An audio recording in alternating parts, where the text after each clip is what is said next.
Kenyans, our current and potential entrepreneurs, need human resource development to meet their operational and development needs. We agreed that our people need specialized training designed and offered to the entrepreneurs and their membership organizations at different levels. Even in our recent attempt under the BBI, we committed to promote cottage industries and the pursuit of a policy of import substitution, promote our Jua Kali sector. I recognize the Jua Kali sector as a manifestation and a celebration of what one can do as opposed to what the papers they possess. At last check, the Jua Kali sector employed more than 16 million Kenyans and contributed more than 34% of our GDP. I acknowledge that the dream for a coherent and formal approach to this otherwise critical sector got deferred, but it is not dead. I am here to announce the rebirth of this dream. As I have gone around the country during the Azimio conventions and now the campaigns, and also talking to people in different parts of our country, I have had meetings with members of this sector. Recently, in Nyeri, I had a conversation with over 500 members of this sector. From those meetings, it has become clear that we must address the issues of decent work sites, operating space, market for Jua Kali products, and affordable credit to members of this sector. I'm also talking with experience from other countries like Singapore, like Malaysia, and South Korea. I have also realized the need to recognize and reward the players for their skills and help them to continue refining those skills and pass them to the next generation.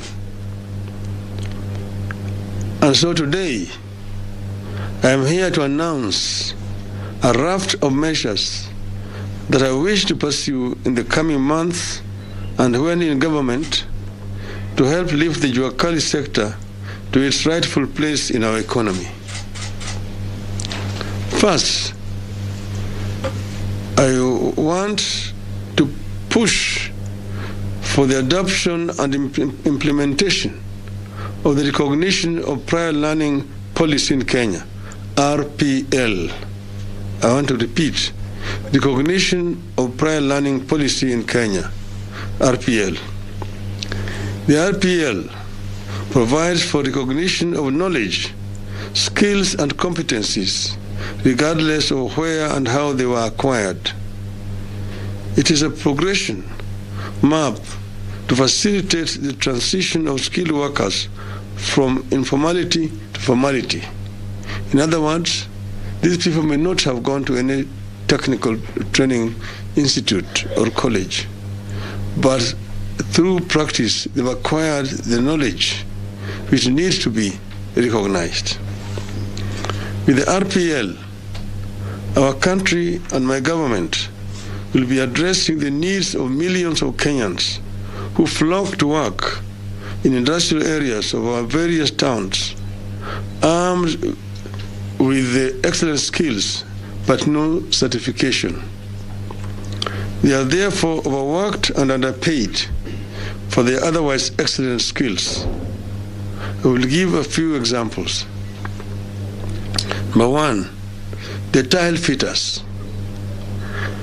They are among the best in the world, but because they lack certification, they are unable to directly secure tile fitting jobs.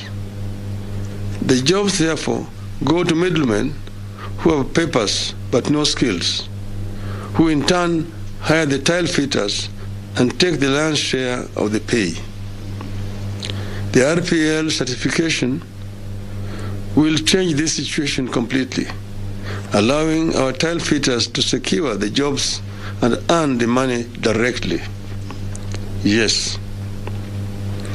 Ukienda kwa nyumba mingi hapa Kenya kuna tiles, yani nyumba ambayo zimezekwa na vigazi. Wale ambao wanafanya hii kazi wako na ujuzi mkubwa, lakini matajiri wanaambia ya kwamba watapata shilingi moja kwa kila tile. Hii haiwezekani. Na tunasema katika chama chetu ya Azimio ati inawezekana, lakini hii haiwezekani. Yani hatutaka kuvumilia.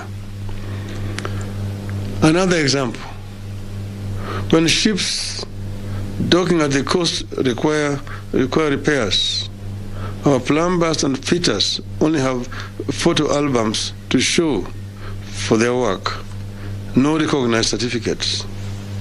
The plumbers therefore lose the opportunities to the middlemen who have papers but no skills. This will change with the adoption of the RPL. I want to give you an example of our experience in Kisumu with the president. We found a ship, MV Uhuru, which had been left there since the collapse of the community. That ship was now completely derelict. We looked for experts, but we were given quotations which were very, very heavy indeed. But we looked for those who used to work for the Eastern African community, those who were in the marine industry. Some of them are now retired, just living at home. And we brought them on board. They were able immediately to identify the spare parts in some of the stores there at the port. They also had the knowledge of the sources of other spare parts from companies in the UK. Those were procured. These mechanics went into that ship, and within a matter of days or weeks, they completely overhauled the engine of the ship and repaired it completely, and it was able to be taken back to water, and it is now actually plying the route Kisumu to Port Bell in Kampala. This is basically a demonstration of the skills that we have in this country. Our furniture makers at various Juakali points across the country, like for example Ngong Road, we all agree they make great furniture, but many of them have to go through brokers to reach the high-end market, where their products are sold at very high prices, while the makers earn peanuts. The RPL policy will enable artisans to get fair market value for their furniture. Na si Ngong Road peke yake, hata ukienda Mombasa Road, mambo ni haya.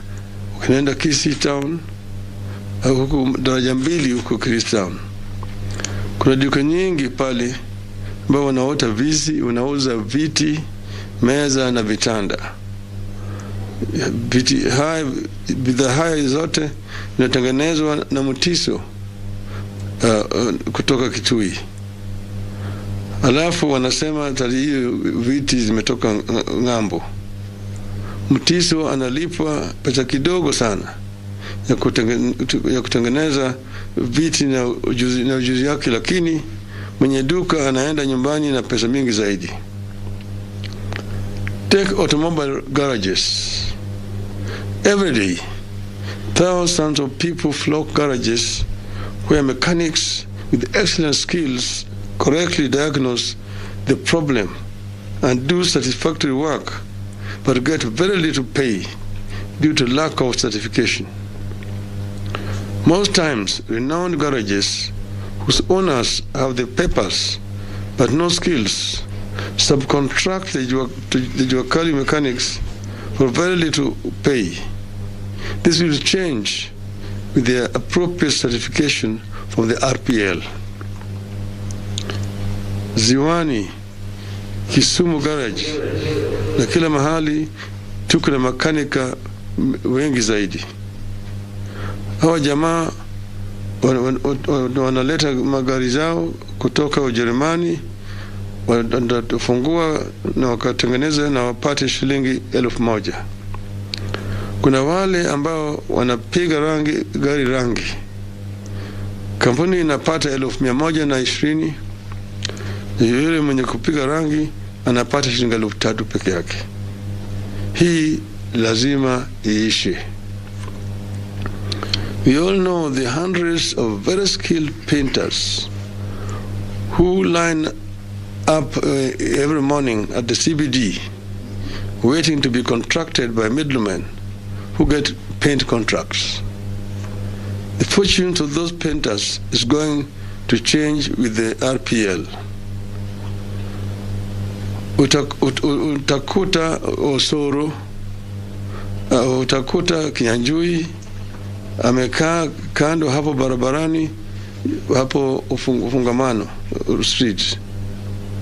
Ukimsalimia yeye, badala ya yeye akupe mkono, anatoa brush ya kupaka nyumba rangi. Huyu jamaa ako na ujuzi mingi sana. Anajua hata kuchanganya rangi, lakini ile pesa ambaye anatapasa kwanza atanunua naye maziwa, kwa sababu rangi inaumiza kifua ya wafanyikazi. Huyu jamaa na ana ujuzi wake lazima aangaliwe. Maana yake jamaa akitoka pale anaajiriwa, anafanya kazi siku mzima, lakini ikifika jioni ile pesa ambayo anapewa ni kidogo sana, na yule middleman ambaye alimtoa kule ufungamano street yanapata pesa mingi zaidi. Haya atutake kuvumilia. I am convinced that the adoption and implementation of the RPL policy will have an immediate impact on millions of skilled Kenyans who have no formal recognition. I am aware that the Jubilee government is working to launch this policy, a policy. I want to appeal for speed. My government will pick up from here. It is long past time to do something for this sector, and that has absorbed majority of the new startups, retrenchees, retirees, school dropouts, and those dismissals from the private sector and public sector organizations. It is long past time for the country to do something for this sector, which is currently the single largest employer in the country and a source of livelihood for many. I have also said that it is not right to refer to this sector as an informal sector. It is the biggest employer in the country. As I said from the start, it employs close to 16 million people and actually produces 35% of our GDP. We need to formalize this sector. We need to construct formal sheds for these people, to put up markets for the wares which coming from those sheds, and also regularize the way that they contribute to the economy through payment of some taxes. I want to say that we are going to form a partnership to ensure that this sector is formalized and that it succeeds. This is what we are saying as Azimio la Umoja. Inawezekana. Thank you very much. God bless Kenya. Nyonywa na wale waajiri. Hawezi hao jamaa hawezi kupata kandarasi. Kandarasi inapewa wale wanasema watu wa katikati, wale mabwanyenye ambao sasa ndio wanakwenda wanawaajiri, na mingi ya pesa ambayo inatoka katika hizo kandarasi inaenda kwa mabwanyenye. Wao wanapata tu kitu kidogo.